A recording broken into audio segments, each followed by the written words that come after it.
I'm Chief Kaye, Chief of Coronado Police Department, and I'm grateful to be here. I wanted to share a little bit about our use of force policy and how that's changed over the last year.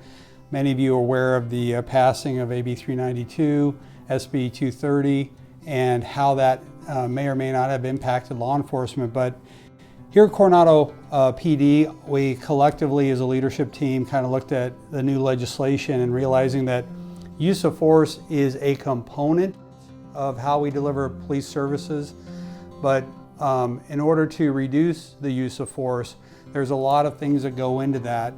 Making sure that officers have the training, the tools, the leadership they need to go out there and complete their mission.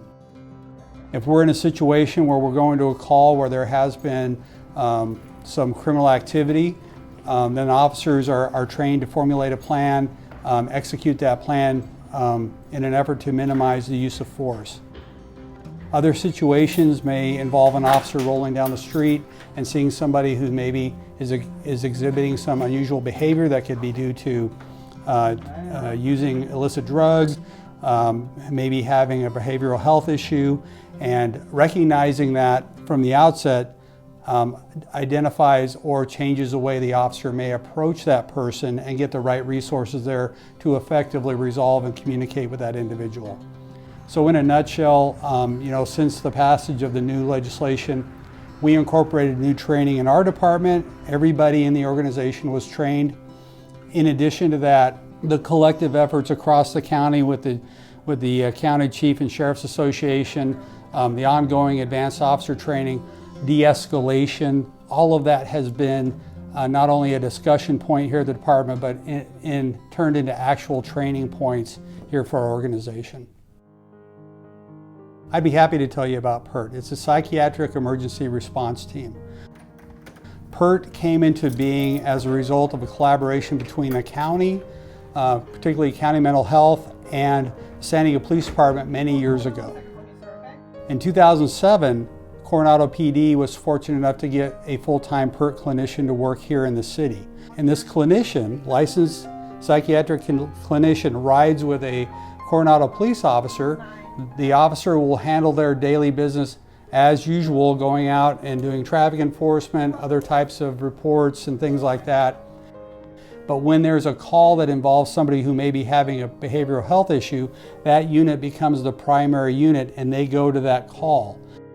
The PERT clinician's role is to facilitate communication with the subject or the person experiencing the distress after the officer has made sure that the scene is safe.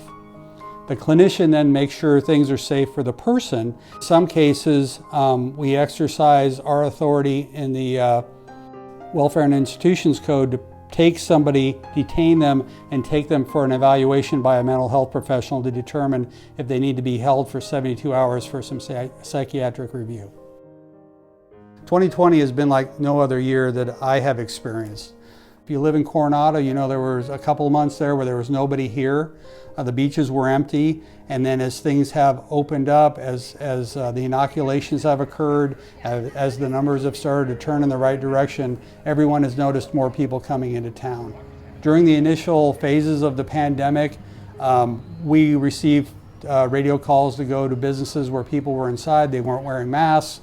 We were called to what people believed were violations of public health order with gatherings. So we were doing a lot of non-traditional police response to things. Just like you and just like your family and friends, our officers, our dispatchers, our clerical, our admin staff, they've all had the same experience you have. They've had family members impacted. They know of loved ones or friends that have lost their lives to the disease or the virus. So we're all experiencing the same thing. The folks here, I'm very proud, they showed up to work every day. They're out here because they're dedicated, they're committed to the safety of the citizens of Coronado. My hope is that collectively, since we've all experienced the last 12 months, that we've all learned how to be more patient with each other. And I think our cops, particularly in most cases, display that ability to be exceptionally patient with folks, and that's one of the things I hear most often from people about the cops here is how patient they are with people and situations. In terms of the national discourse right now, we're, as a police department, as individuals, we're all impacted by what's been going on across the country. Immediately after the George Floyd incident, expressed our collective disgust with what had happened. I personally am, I don't want to use the word relieved, but there was a little bit of relief that there was some justice done in this case, because historically, you can look back at some other cases and go, oh, maybe the jury didn't get that one right, but they got it right this time. And I think for the officers here, that is a great positive, because now there's a reassurance that yes, no one's above the law. It reaffirms, the role we have in society isn't one of privilege, it's one of service, and that the cops understand that we're out here to provide a service, and we are not here to demand compliance as much as our role is one of getting cooperation with folks. There's a sliver of the community out in the world that there are lawbreakers. We've had some serious crime occur in Coronado, but the vast number of our interactions with our community is more about people that are having a problem and they're looking for some resources. And the police officers in the uniform, they are the 724 representative of the government, and we are out there to provide that bridge to resources when needed. I would like to express my gratitude for the support that this community continually shows for the members of the Coronado Police Department. I'm humbled by the support this community shows, and not just the residents, but our city manager, our council, our mayor. They are always asking how the officers are, what they can do to help us make sure we're completing our mission every day, and I just wanted to say thank you.